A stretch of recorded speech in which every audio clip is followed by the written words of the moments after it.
আসসালামু আলাইকুম। আশা করি সবাই ভালো আছেন। It's Ashraful Islam Lalon. Ashraful Islam Lalon Italy page এবং ইউটিউব চ্যানেল যে যেখান থেকে দেখছেন সবাইকে আন্তরিক ভালোবাসা ও অভিনন্দন। যারা ফেসবুকে থেকে দেখছেন ফেসবুক পেজটি লাইক ফলো শেয়ার দিয়ে এবং কি ইউটিউব চ্যানেলটি সাবস্ক্রাইব করে পাশে থাকুন, ধন্যবাদ। তো আজকের টপিকটি হলো যে ইতালি বিএফএস গ্লোবাল আজকে কি পরিমাণ রিটার্ন পাসপোর্ট, স্ক্যান পাসপোর্ট এবং কি নতুন অ্যাপয়েন্টমেন্ট পেয়ে বিএফএস গ্লোবালে কি পরিমাণ পাসপোর্ট সাবমিট করেছে এবং কি পরিমাণ রিজেক্ট দিয়েছে এবং কি পরিমাণ ভিসা ডেলিভারি দিয়েছে। এবং আরেকটি টপিক হলো যে আসলে গতকাল যে পরিমাণ রিজেক্ট এসএমএস আসছিল সেই তুলনায় কিন্তু ইতালি বিএফএস গ্লোবালের সামনে ওইরকম মানুষ আসে নাই। তো বেশ কিছু মানুষ আসছিল, তারা পাসপোর্টগুলো সাবমিট করতে আসছে এবং কি অনেকে ভিসা কালেক্ট করতে আসছে, কিন্তু রিজেক্ট যারা হলো তারা আসলো না। তো এই বিষয় নিয়ে কিছু কথা বলবো। এবং আরেকটি বিষয় হলো যে আসলে আপনারা অনেকে রেফারেন্স নাম্বার দিয়ে আপনারা চেক দিতে পারতেছেন না, মানে আপনার ইতালি ভিসা স্ট্যাটাস বা আপনার ইতালি ভিসাটা কোন অবস্থান আছে বা ইতালি ভিসা ট্র্যাকিংটা করতে পারতেছেন না। তো ইদানিং 2টা সপ্তাহ ধরে কিন্তু এই ঝামেলাটা হইতেছে। তো আমরা দেখছিলাম যে আপনাদেরকে একটা ভিডিও শেয়ার করছিলাম যে ওইখানে রেফারেন্স নাম্বারের জায়গায় আপনারা বারকোড দিয়ে চেক করতে পারবেন বা মিশন বারকোড দিয়ে চেক করতে পারবেন, কিন্তু গতকাল রাত্রে থেকে আবারও সমস্যা দেখা দিতেছে। যেটা হলো যে 2টা অপশন আসছে, প্রথম অপশন রেফারেন্স নাম্বার, দ্বিতীয় অপশন হলো যে অ্যাপ্লিকেশন রেফারেন্স নাম্বার এবং কি লাস্ট নেম। কিন্তু আজকে আবার চেক দিয়ে দেখলাম ওইখানে আবার reference number, application reference number এবং কি লাস্ট নেম, কিন্তু আজকে আপনার রেফারেন্স নাম্বার দিয়েও চেক দেওয়া যাইতেছে না এবং কি বারকোড দিয়েও চেক দেওয়া যাইতেছে না। তবে এটা বিশেষভাবে সবার ক্ষেত্রে না, এটা হলো যে 2024 সালের 11ই নভেম্বরের পরে যারা ফাইলগুলো সাবমিট করছে 24 সাল 25 সাল, তবে 2023 সালের এবং কি 24 সালের স্ক্যান কপি যারা জমাইছেন এবং কি রিটার্ন পাসপোর্টধারী তাদের কোনো সমস্যা নাই। তারা কিন্তু নিচে ক্লিক হেয়ারে ক্লিক করে আপনারা কিন্তু রেফারেন্স নাম্বার এবং কি লাস্ট নেম দিয়ে চেক দিতে পারবেন, আপনাদের কোনো সমস্যা নাই। সমস্যাটা হলো যারা 2025 সালে ফাইলগুলো সাবমিট করতেছে এবং কি 2024 সালে 11ই নভেম্বর পরেরগুলো, আগেরগুলো কোনো সমস্যা নাই। তো আসলে আপনারা অপেক্ষা করেন, হয়তো সার্ভারে আপডেটের কাজ চলতেছে, দ্রুতই তারা একটা সমাধান নিয়ে আসবে। তবে আসলে দীর্ঘদিন ধরে এই সমস্যাটা, 2 সপ্তাহ ধরে এই ঝামেলাটা, আসলে এটা এতদিন থাকার কথা না, কিন্তু আগেও এরকমটা হয়েছিল কিন্তু এতদিন থাকে নাই। তো আসলে যদি আজকে না হয় তো অবশ্যই কালকে তাদেরকে ফোন দেওয়া হবে। তারা আসলে অতি দ্রুত তাদেরকে এটা ঠিক করা প্রয়োজন। কারণ কি দেখেন, অনেক সময় এসএমএস যায় না, আবার এসএমএস দেখেও কিন্তু অনেকে শিওর হইতে পারে না। তবে অনেকে যদি পাসপোর্টটা সাবমিট করে আসে পরে তার ভিসা কালেক্ট করে এসএমএস দিবে, তো এখন দেখা যাইতেছে তার এসএমএস আসছে কিন্তু ওই সেটা চেক দিতে পারে না। অনেকে বিভিন্ন দূর দূরান্ত থেকে এবং কি বিভিন্ন ডিস্ট্রিক্ট থেকে আসে, তো ঢাকা আসে বা ঢাকা ইতালি বিএফএস গ্লোবালে এবং কি কেউ সিলেট বিএফএস গ্লোবালে, কেউ চট্টগ্রাম বিএফএস গ্লোবালে পাসপোর্ট সাবমিট করে এবং কি ভিসা কালেক্ট করে। এই জন্য স্ট্যাটাসটা চেক দিলে তারা কিন্তু একটু শিওর হয়ে যায়। তো আসলে এটা আসলে দুঃখজনক ব্যাপার। তো এতদিন পর্যন্ত সমস্যাটা হইতেছে কিন্তু তারা সমাধান করতেছে না। তো আসলে অপেক্ষা করেন, আপনারাও একটা সমাধান পেয়ে যাবেন। তবে আসলে আপনাদের যেহেতু সার্ভারের সমস্যা, সেহেতু আপনাদের মোবাইল নাম্বার যেটা দিয়েছেন বা জিমেলের মাধ্যমে যে অ্যাপয়েন্টমেন্টটা নিয়েছেন বা পাসপোর্টগুলো সাবমিট করছেন, তো ওই জিমেলটা চেক দিবেন এবং কি নাম্বার মেসেজে চেক দিবেন, কারণ কি যেহেতু স্ট্যাটাসটা দেখতে পারতেছেন না। তবে বারবার বলতেছি 2023 সালের যে যারা রিটার্ন পাসপোর্টধারী তারা এবং কি স্ক্যান কপি যারা জমাইছেন আপনাদের কোনো সমস্যা নেই, আপনারা নিচে ক্লিক হেয়ার ওটা দিয়ে চেক দিলেই হইব, আপনাদের কোনো সমস্যা নেই। তবে সকল ইতালি বিষয় ভুক্তভোগীদের উদ্দেশ্যে একটাই কথা বলবো, যে কোনো মুহূর্তে কোনো আপডেট আসলে অবশ্যই সাথে সাথে আপনাদেরকে জানানো হয়। যেমন কালকে যে রেফারেন্স নাম্বারটা পরিবর্তন আসছিল, তো ওইটাও কিন্তু আপনাদেরকে অবগত করা হয়েছে। তো আরেকটি টপিক যেটা বলছিলাম যে আসলে অনেকে রিজেক্ট হয়েছে, গতকাল অনেকের রিজেক্ট এসএমএস আসছে, মানে ওনারা রিটার্ন পাসপোর্ট এনে বসে আসছিল এবং কি ওনাদের সরাসরি রেডি ফর কালেকশন এসএমএস আসছে অনেকের 2023 সালের ভুক্তভোগী এবং কি 24 সালে অনেকে স্ক্যান কপি জমা দিয়ে বসেছিল, তো তাদেরও কিন্তু অনেকের রেডি ফর কালেকশন এসএমএস আসছে, মানে তাদের পাসপোর্ট তাদের কাছে কিন্তু রেডি ফর কালেকশন এসএমএস দিয়েছে, মানে কি 100% রিজেক্ট। তো তাদেরকে কিন্তু গতকাল অনেকের এই রিজেক্ট এসএমএস আসছে, কিন্তু সেই তুলনায় ইতালি বিএফএস গ্লোবালের সামনে অত লোক ছিল না। এখন আপনাদেরকে এই বিষয়টা ক্লিয়ার করি। দেখেন 2023 সালের ভুক্তভোগী আছেন 2023 সালের আগস্টের পর থেকে, August, September, October, November, December এবং কি 2024 সালে যারা স্ক্যান কপি জমাইছেন তারাও কিন্তু ভুক্তভোগী হয়ে আছেন। মূলত এখন যারা ঝুলে আছেন সবাই কিন্তু ইতালি ভিসা ভুক্তভোগী। আসলে দ্রুত একটা সমাধান পাওয়ার কথা, কিন্তু কেউ কিন্তু দ্রুত একটা সমাধান পাইতেছেন না বা পানও নাই। এই যে যারা ভিসাগুলো পাইতেছে তারাও কিন্তু অপেক্ষা করার পরেই কিন্তু একটা সমাধান পাইতেছে। তো আসলে এই যে ভুক্তভোগীরা দীর্ঘদিন অপেক্ষা করার পর যে এখন বর্তমানে কিছু কিছু ভুক্তভোগীরা সমাধান পাইতেছে এবং কি রিজেক্ট হইতেছে, আসলে এই রিজেক্টটা তারা কিন্তু মেনে নিতে পারতেছে না অনেকেই। কারণ কি 2023 সালে জমা হয়েছে, তো এখন 2023 সালের আগস্টে জমা দিয়ে যদি এখন 2025 সাল চলতেছে, এখন সেপ্টেম্বর চলতেছে, আজকে 2টা বছর বা 2.5টা বছর বা 1.5টা বছর পর আইসা যদি তারা রিজেক্ট এসএমএস পায়, তো ওই রিজেক্ট পেপার কালেক্ট করতে কোন ব্যক্তিটাই যাইব? ওই রিজেক্ট পেপার কালেক্ট করে তার কিছু হইব না। তার মাধ্যমে এতদিন কিছু করতে পারে না, এই রিজেক্ট পেপার কালেক্ট করে আপিল করে এই করবো সেই করবো, এগুলো শুধু একবারে ভাওতাবাজি। তো এইগুলা থেকে আপনারা যারা বিরত থাকবেন, অবশ্যই মাধ্যমগুলো আসলে প্রতারণা করছে দেখি কিন্তু আপনি এই রিজেক্টটা হয়েছেন। কারণ কি আপনার জন্য যদি কাজ করতো তাহলে এই রিজেক্টটা হইতেন না। শত শত মানুষ ইতালি ভিসা পাইতেছে, আপনি কেন পাইবেন না? এই জবাবটা তো কেউ দিতে পারবে না। একমাত্র আপনার মাধ্যমকে যদি বলেন সেও কিন্তু দিতে পারবে না, সে চুপ হয়ে বসে থাকবে। কিন্তু কিছুদিন আগেও বলছে যে আপনাকে যে তোমার কোনো সমস্যা নাই, তুমি 100% ভিসা পাইবা, এরকমটা আপনাকে শোনাইছে। কিন্তু আজকে আপনি যখন রিজেক্টটা হয়েছেন তখন সে কোনো জবাব দিতে পারে না। তো এইটাই বলবো যে রিজেক্ট পেপার কালেক্ট করতে অনেকে যায় না। এখন ভুক্তভোগীর সংখ্যা আস্তে আস্তে কমে আসতেছে, তবে সাবমিটের সংখ্যাও কমতেছে, কারণ প্রচুর পরিমাণ সাবমিট করছে কোরবানি ঈদের পর থেকে। 2023 সাল 24 সাল দেখছেন আপনারা চোখের দেখা, কিন্তু তখন ওরকমভাবে আপডেট দিত না। কিন্তু 2025 সালের লাস্টের দিকে আইসা কিন্তু তারা অনেকের ভিসা দিছে। তো লাস্টের দিকে আইসা দিছে কারা পাইছে? যাদের ডকুমেন্টগুলো ঠিক আছিল এবং কি মালিকগুলো অ্যাক্টিভ ছিল এবং কি মালিক নিতে কর্মী আগ্রহ এবং কি মাধ্যমগুলো মালিক ঠিক রাখ। মালিক ঠিক থাকবে কিভাবে? আপনার মাধ্যমে যদি ঠিক না রাখে, তাহলে এই জন্যই যার মাধ্যমগুলো মালিক ঠিক রাখতেছে, কথা দিয়ে পারুক বা ভালোবাসা দিয়ে পারুক বা টাকা দিয়ে পারুক, তারপরও কিন্তু তার মালিক ঠিক রাখতে হইব। আপনার কাছ থেকে টাকা পয়সা ঠিকই নিছে, এখন ওই টাকা পয়সা যদি সে রেখে দেয় বা ইতালিতে বিজনেস করে, তাহলে তো আপনি যাইতে পারবেন না।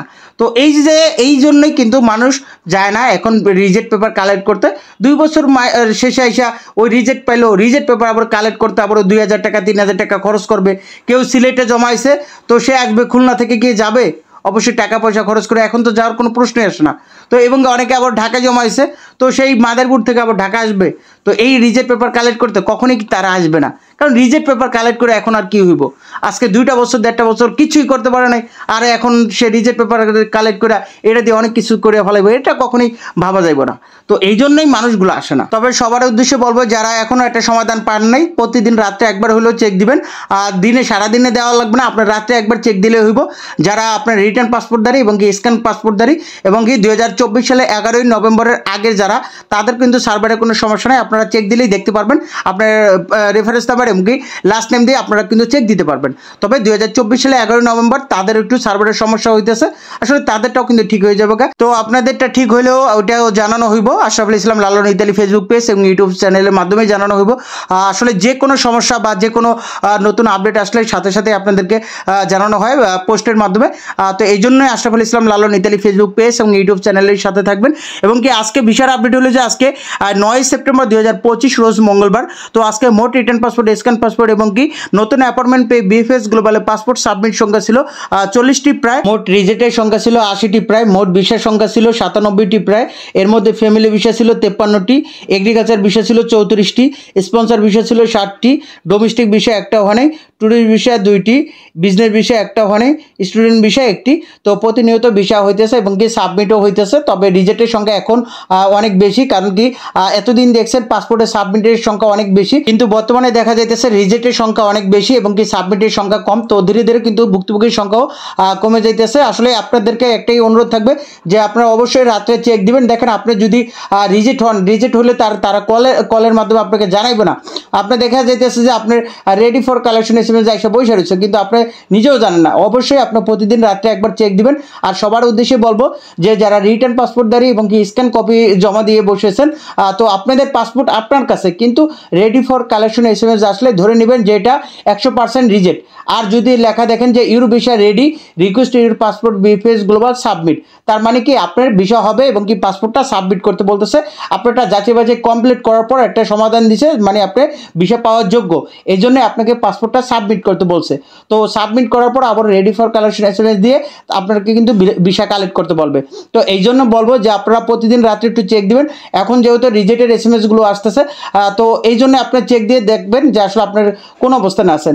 এবং কি অনেকে কমেন্ট করছেন, আমি দেখছি যে আশরাফুল ইসলাম লালন ইতালি ফেসবুক পেজ এবং ইউটিউব চ্যানেলেও অনেক সময় আপনারা কমেন্ট করতেছেন প্রতিনিয়ত যে আমি নাপোলি শহরে থেকে নুরস্তা পাইছি, এত তারিখে বিএফএস গ্লোবালে সাবমিট সাবমিট করছে, রিটার্ন পাসপোর্ট এনে বসে আছি, অনেকে স্ক্যান কপি দিয়ে বসে আছেন বা এই কথা বলেন, বা বিভিন্ন শহরের কথা বলেন যে নাপোলি, সালের্নো, কাসাত্তা, আবিলেনো, বেনেভেন্তো, বা আপনি পালেরমো, রাগুসা, সিসিলিয়া, সিএনএ, ভেনিস, তো বিভিন্ন শহরের কথাগুলো বলেন। তো বিশেষভাবে আপনাদের কাছে বলবো যে এই কোম্পানি অঞ্চলের বাদে বাইরে যেই শহরগুলো আছে ওই শহরগুলো প্রতিনিয়ত ভিসা পাইতেছে, আগে থেকেই কিন্তু প্রতিনিয়ত ভিসা দিয়েছে। তো এখনও যারা বাকি আছে তারাও কিন্তু দ্রুত একটা সমাধান পেয়ে যাবে। তবে কোম্পানি অঞ্চলের মধ্যে ওইরকমভাবে ভিসা দিতেছে না। এই শহর থেকে যেমন অনেকে জিজ্ঞেস করছেন যে সালের্নো শহরের খবর কি। তো সালের্নো শহর থেকেও কিন্তু গতকাল অনেকে রিজেক্ট হয়েছে, এবং কি নাপোলি শহর থেকেও কিন্তু অনেকে রিজেক্ট হইতেছে, কিন্তু কাসাত্তা শহরে ওরকমভাবে দেখা যাইতেছে না। তবে এই দুইটা শহর থেকে মোটামুটি কোম্পানি অঞ্চলে দেওয়া শুরু হয়ে গেছে গা, অলরেডি ওই শহরও কিন্তু চালু হয়ে যাবে গা। আসলে এই কোম্পানি অঞ্চলে প্রচুর পরিমাণ কিন্তু ফেক ডকুমেন্ট এবং কি মালিক ঠিক রাখে নাই বা অতিরিক্ত নলস্তা উঠেছে। তো এই জন্য এই শহর থেকে প্রচুর পরিমাণ রিজেক্ট হইব। তো এই জন্য কিন্তু দ্রুত সমাধান পাইতেছে না। এই সমাধানগুলো বর্তমানে বা আগেও পাইছে যেগুলো মালিক অ্যাক্টিভ ছিল। তো অন্যান্য শহরেগুলো ওরকমভাবে দুর্নীতিটা কম হয়েছে, এই জন্য যেইগুলো মালিক অ্যাক্টিভ ছিল এবং কি ডকুমেন্ট ঠিক ছিল সেগুলো কিন্তু বিষয় পেয়ে গেছে গা, কোনো সিরিয়ালভাবে কিন্তু তারা কাজ করে না। তবে এই যে জটলাটা লাগিয়ে আছে এখন এই কোম্পানি অঞ্চলের মধ্যে, তো এই কোম্পানি অঞ্চলে প্রচুর পরিমাণ ভুক্তভোগী, প্রচুর পরিমাণ কোঠা ছিল। এই আপনার সর্বপ্রথম আপনার ধরেন নাপোলি, তারপরে ধরেন সালের্নো, তারপর আপনার কাসাত্তা, তারপর আবিলেনো, তারপর বেনিভেন্তো। তো এই সিরিয়ালভাবে 5টা শহর, প্রথম নাপোলি প্রচুর পরিমাণ ভুক্তভোগী। তো এই শহরগুলো থেকে যদি দ্রুত রিজেক্ট হোক বা আপনার ভিসা পান বা যেটাই হোক, যে একটা সমাধান দিয়ে দিলে আপনারা অনেক ভুক্তভোগী কমে যাবে গা। তবে তারা অলরেডি কাজ শুরু করে দিয়েছে, অল্প সময়ের মধ্যে এইটা দ্রুত একটা সমাধান করবে, যেহেতু আগে এরকমভাবে রিজেক্টও দেয় নাই এবং কি সাবমিটেরও ওই কম ছিল। তো এখন কিন্তু ওই যে রিজেক্টটা বেড়ে গেছে গা। তো গত কোরবানির পর থেকে কিন্তু সাবমিটের সংখ্যা বেশি ছিল, তখন কিন্তু আমরা রিজেক্টও দেখতাম না, কিন্তু এখন রিজেক্ট দেখি, সাবমিটের সংখ্যা কম। তো এইটাই বলবো যে অপেক্ষা করেন, দ্রুত একটা সমাধান পেয়ে যাবেন সবাই আগামী 2 মাসের মধ্যে মোটামুটি। যেহেতু 2026 সালে কিন্তু আবার নতুন ফ্লুসি ঘোষণা করবে এবং কি নতুন গেজেট পাস করছে 26, 27, 28 3 বছরের জন্য গেজেট পাস করছে।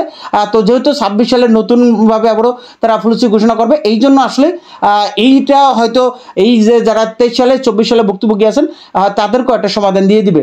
তবে এখানে আবার ফ্যামিলি ভিসা ভুক্তভোগী অনেকে আছেন যে 2024 সালে জমা দিয়ে এখনও একটা সমাধান পাইতেছে না। আসলে এটা দুঃখজনক ব্যাপার। তবে 25 সালে অনেকে জমা দিয়ে দ্রুত একটা সমাধান পেয়ে যাইতেছে।